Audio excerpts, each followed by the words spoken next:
అన్నయ్య ఆగే వెంటన్నయ్య పద. అన్నయ్యని బండి దిగనివ్వరా.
ధైర్యంగా అడుగుతానని అలా వెనకడుగు వేసేవేంటన్నయ్య? పదనే వెళ్దాం. ఏమోరా, అన్నయ్య కళ్ళల్లో కోపం చూసి నా గుండెల్లో దడ మొదలైంది. ఆ చూపులో అగ్నిపర్వతం బద్దలైనట్టుగా అనిపించింది. అన్నయ్య ఆయన అలాగే వదిలేస్తే ముందు వదిన గుండె, తర్వాత మన గుండెలు బదులవుతాయన్నయ్య. ఇప్పుడు భయపడితే ఎప్పుడూ అడగలేం. పదన్నయ్య వెళ్దాం. ఉండండ్రా, నన్ను కొంచెం ధైర్యం కూడగట్టుకునివ్వండి. అయ్యో రా, నేను ఇక్కడ సర్దాను. నువ్వు వెళ్ళే కర్టన్ సర్దు. ఏం చేస్తున్నావు? ఇది కర్టన్ కాదే, నా జుట్టు. వెళ్ళి సర్దు.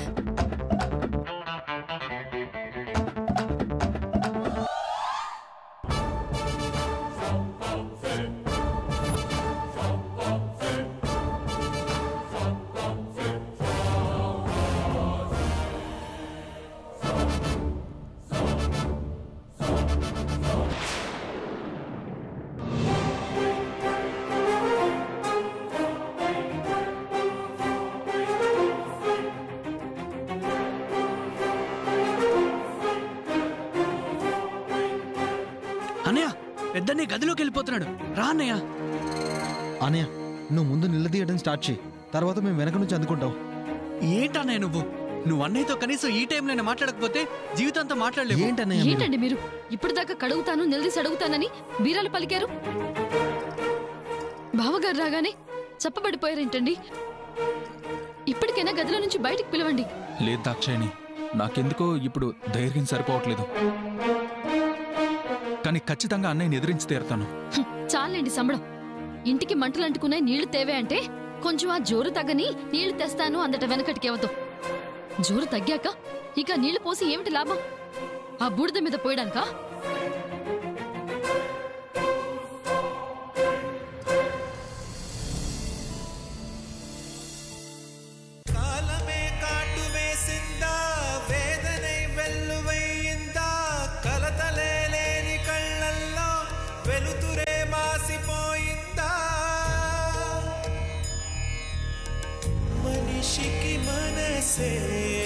ఒక శాపం తల వంచిన దాని అభిమానం.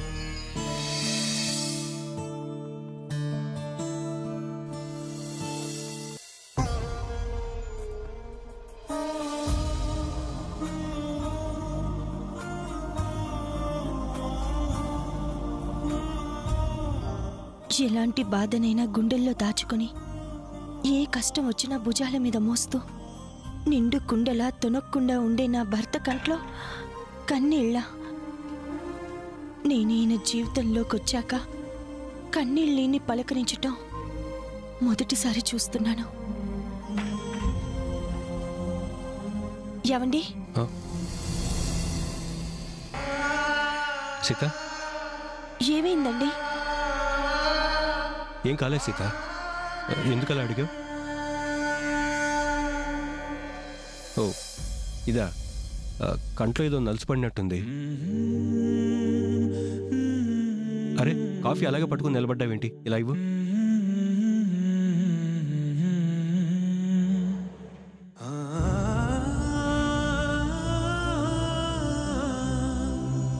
కాఫీ చాలా బాగుంది సీత. ఆఫ్ కోర్స్ నీ చేతులతో ఎప్పుడు కాఫీ పెట్టినా బాగుంటుంది అనుకో. నా భర్తలో మొదటిసారి ఒక చిన్న పిల్లాన్ని చూస్తున్నాను.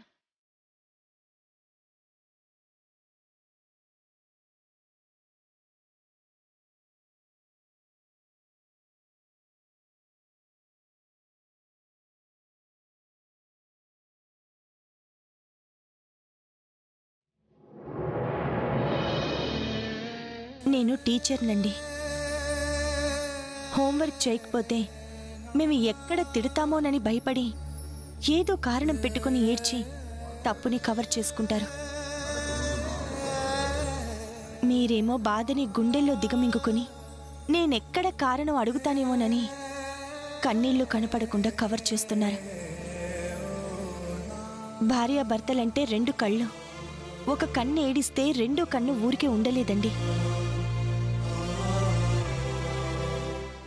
ఎలాంటి సమస్యనైనా చలించకుండా పరిష్కరించగలిగే మీరే కన్నీళ్లు పెడుతున్నారు అంటే ఆ బాధ మీకు మీరే తీర్చుకోలేని స్థాయిని దాటుండాలి.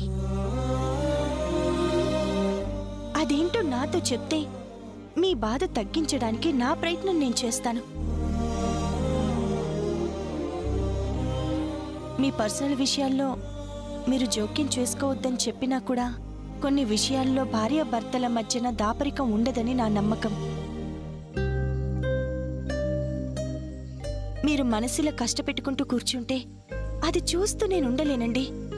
అది ఎలాంటి బాధైనా నేను భరించగలను. ఏ కష్టమైనా తట్టుకొని మీకు తోడుగా నిలవగలను. ప్లీజ్ చెప్పండి. తట్టుకోగలిగే సహనం నీలో ఎంతున్నా నా భావాలు బయటికి చెప్పలేను సీత. భరించగలిగే ఓర్పు నీలో భూదేవంతున్నా నా పరిస్థితి చెప్పే ధైర్యం నాలో లేదు. అది కాదండి. ప్లీజ్ సీత, ఇంతకు మించి నన్నేం అడగద్దు. నేనేం చెప్పలేను. ఏమండి,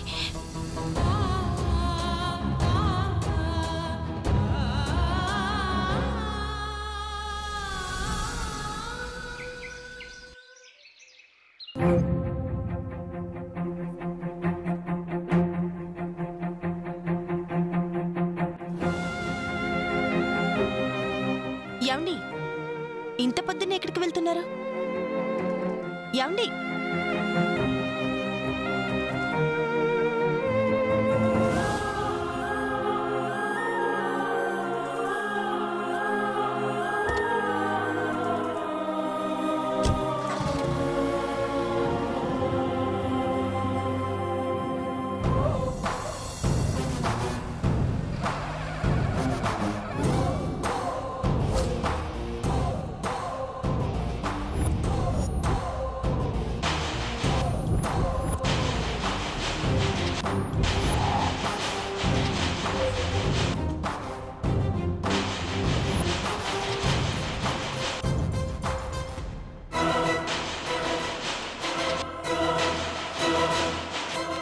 అబ్బా ఏంటి దాక్షాయణి పొద్దు పొద్దున్నే? ఏంటి మొహం కడుక్కోవడానికి నీకు బావగారిని నీళ్లు పెట్టమని చెప్పాలా? బాగోదేమో దాక్షాయణి. అయినా బాగోదేమో. పెద్ద బావ గారు దాని దగ్గరికి వెళ్లారు. శ్రవణ్ణి లేపు. ముగ్గురు తమ్ముళ్ళని అక్కడికి వెళ్ళి నిలదీమని చెప్దాం. ఓ అదా, సరే సరే ఉండు. వెళ్ళు.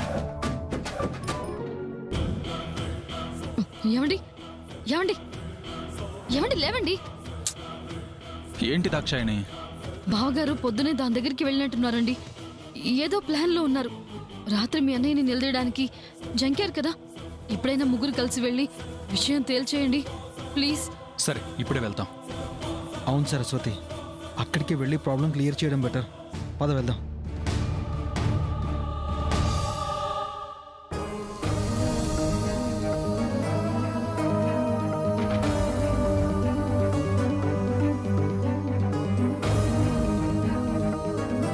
అక్క, టిఫిన్లు భోజనాలు తర్వాత చూసుకోవచ్చు కానీ తొందరగా వెళ్దాం పద. దాక్షాయణి, విషయం ఏంటో చెప్పకుండా ఆ టెన్షన్ ఏంటి? ఎక్కడికి వెళ్ళాలి? ఎక్కడికి ఎందుకు అని చెప్పే టైం లేదక్క. డైరెక్ట్ గా అక్కడే తేలాలి, అక్కడే తెలియాలి. పద వెళ్దాం. సరస్వతి, ఏంటి హడావిడి? ఇప్పటికిప్పుడు తెలుసుకోవాల్సిన ప్రాబ్లం ఏంటి? నీ జీవితం నీకే తెలియకుండా సమస్యల్లో ఇరుక్కుపోతోందక్కా. కొంచెం అర్థమయ్యేలా చెప్పండి. అబ్బా, వివరంగా చెప్పేంత సమయం ఇప్పుడు లేదక్కా. ప్లీజ్ అక్కా, అవతల కొంపలు మునిగిపోతున్నాయి, రా. చూడండి, ఏంటో చెప్పే వరకు నేను ఇక్కడి నుంచి కదలను. బా అక్క, అసలు ఆ దారుణాన్ని మా నోటితో ఎలా చెప్పమంటావు? అసలు ఆ విషయం నీ దాకా రాకుండా ఆ ప్రాబ్లంని క్లియర్ చేద్దామని అనుకున్నాం. కానీ ఇప్పుడు నీ కూడా తెలియకపోతే పరిస్థితి చేయి దాటేలా ఉందక్క. అందుకే చెప్పక తప్పడం లేదు. అబ్బా, నాంచకుండా ముందు విషయం ఏంటో చెప్పండి. బావగారికి మరొక అమ్మాయితో సంబంధం ఉందక్కా. నీకు కాకుండా ఆయన మనసులో మరొకరికి స్థానం ఇచ్చారు. అది నాకు తెలుసు.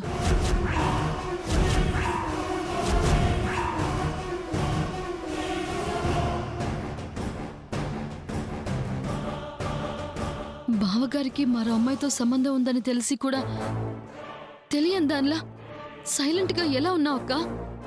అవును, అలా చేస్తే పాడయ్యేది నీ జీవితమే కదక్కా. ఎందుకిలా చేశారు అని బావగారిని నిలదీయాలి కదా. ఎలా నిలదీయగలను సరస్వతి? ఆయన అది బయటికి చెప్పుకోలేక, లోపలికి దిగమింగుకోలేక సతమతమవుతున్నారు. ఒంటరిగా కుమిలిపోతున్నారు. ఎన్నడూ లేనిది నిన్న మొదటిసారి కన్నీళ్లు కూడా పెట్టుకున్నారు. నిజం చెప్పమని అడిగి ఆ తప్పుని కడిగి ఆయన్నింకా బాధ పెట్టమంటారా? అయ్యో పిచ్చక్క, అవి మొసలి కన్నీళ్లు, అవన్నీ దొంగ ఏడుపులు. నువ్వేమీ అడగకుండా ఉండాలని నాటకం చేస్తున్నారక్క. దాక్షాయిని, మీ బావగారి గురించి అలాంటే బాగోదు. ఇదిగో ఇదే నీకు ఆయన మీదున్న ప్రేమని అడ్డం పెట్టుకొని నీతో ఆడుకుంటున్నారక్క. నువ్వే కాదక్క, వాళ్ళకి వాళ్ళ అన్నయ్య మీదున్న ప్రేమతో మేమెంత చెప్పినా కూడా మీ మరుదులు కూడా వేరే అమ్మాయితో సంబంధం ఉందని చెప్తే కొట్టి పారేశారు. ఇప్పుడు నిజం తెలుసుకొని వాళ్ళ అన్నయ్య మీదున్న ప్రేమ మైకం దిగింది. అందుకే ఆవేశంగా దాని ఇంటికెళ్ళి దాని సామాన్లన్నీ బయట పారేసి వార్నింగ్ ఇచ్చారు. అయ్యో, ఆవేశపడితే సమస్య తీరుతుందా? ఆలస్యం చేస్తే మాత్రం బావగారు నీకు దూరం అవుతారక్క. తమ్ముళ్ళు దానింటికి వెళ్లి గొడవ చేసి వచ్చారని తెలిసినా కూడా బావగారు మాత్రం ఒక్క మాట కూడా అనకుండా మౌనంగా ఉన్నారు. పొద్దున్నే హడావిడిగా బయటికి వెళ్లారు. బహుశా దాని దగ్గరికి అనుకుంటా. నీ దాకా విషయం రాకుండా మాయ చేయడానికి ఏదో ప్లాన్ చేసుకున్నట్టున్నారక్క. తొందరగా వెళ్లి తాడో పేడో తేల్చేద్దాం పదక్క. దాక్షాయిని, పిచ్చి పిచ్చిగా మాట్లాడకండి, నేను రాను. అయ్యో, ఏంటక్క నువ్వు? నీ జీవితం నాశనం అవుతుంది మొర్రో అంటుంటే ఏం పట్టనట్టుంటానంటావు? నువ్వు ఊరుకుంటాను అన్నా బావగారు నిన్ను అన్యాయం చేస్తారు అంటే మేము ఊరుకోమక్క. ఆల్రెడీ మీ మరుదుల ముగ్గురు అక్కడికే వెళ్లారు. మనం కూడా తొందరగా వెళ్ళాలి పద. వాళ్ళెందుకు అక్కడికి వెళ్లారు? బావగారిని నిలదీయడానికి, దాన్ని ఆయన నుంచి దూరం చేయడానికి. అయ్యో, ఎందుకు ఇలా తొందర పడుతున్నారు దాక్షాయిని? భర్త తప్పు చేస్తున్నా కూడా నిలదీయకూడదు అనుకోవడం నీ మంచితనమని అనుకుంటున్నావేమో. అది నీ మూర్ఖత్వం అక్క. తెలిసి తెలిసి మరొక ఆడదానికి భర్త మనసులో స్థానమిస్తున్నా మౌనంగా ఉండడం పిచ్చితనమక్క. ఇప్పుడు గనక నువ్వు తొందరపడి తాడో పేడో తేల్చుకొని దాని బావగారి నుండి శాశ్వతంగా దూరం చేయకపోతే అది నీకే శాపంగా మారి నువ్వు జీవితాంతం ఏడుస్తూనే బ్రతకాలక్క. నా మాట విని వెళ్దాం పదక్క. ఆలోచిస్తూ ఉంటే అనర్థాలు జరిగిపోతాయక్క. నీకు శోకమే మిగులుతుంది. ప్లీజ్ అక్క, మేమెందుకు చెప్తున్నామో అర్థం చేసుకో.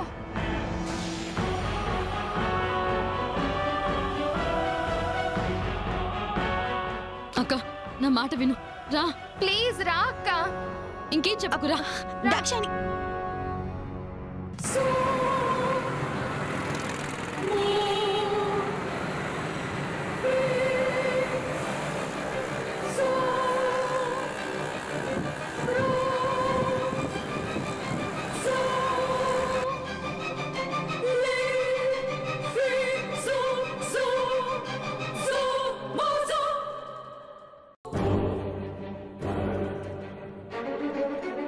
జానకయ్య గారు, చెప్పండి బాబు.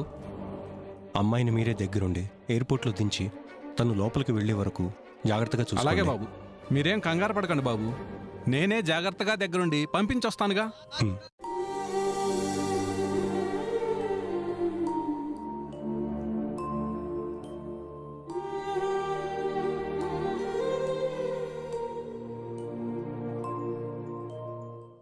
మంజు, మంచి విషయాని కోసం వెళ్తున్నప్పుడు కళ్ళ నీళ్లు పెట్టుకోకూడదు. మిమ్మల్ని అందరినీ వదిలేసి దూరం అయిపోతున్నాను అనేసరికి ఇలా కన్నీళ్ల రూపంలో బయటికొస్తున్నాయి.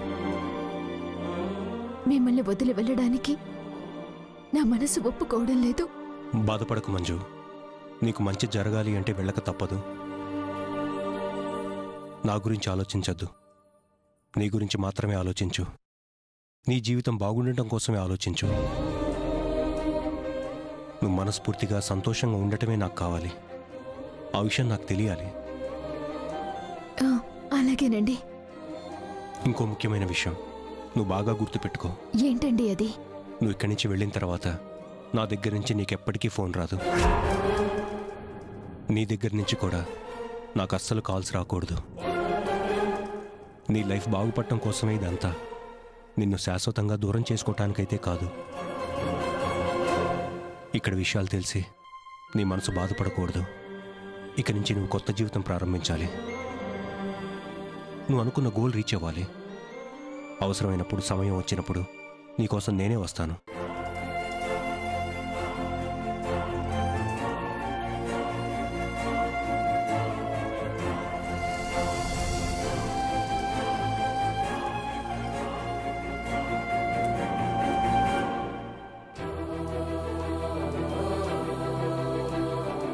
ఇక్కడి నుంచి నువ్వు అడుగు బయటికి పెడితే కొత్త ప్రపంచంలోకి వెళ్ళాలి. గతం తాలూకు జ్ఞాపకాలు సమాధి చేయాలి. అంటే మీరు నన్ను మర్చిపోతారా? అది ఎప్పటికీ జరగదు. నువ్వు ఎక్కడున్నా నా ధ్యాస, నా ప్రాణం నీ మీదే ఉంటాయి. నీకు మంచి జరగటం కోసమే మన బంధాన్ని దూరం చేయాల్సి వస్తుంది. మంజు, బయలుదేరు.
నీకింతకు ముందే చెప్పాను, మంచి పనికి వెళ్లే ముందు ఏడవకూడదు అని.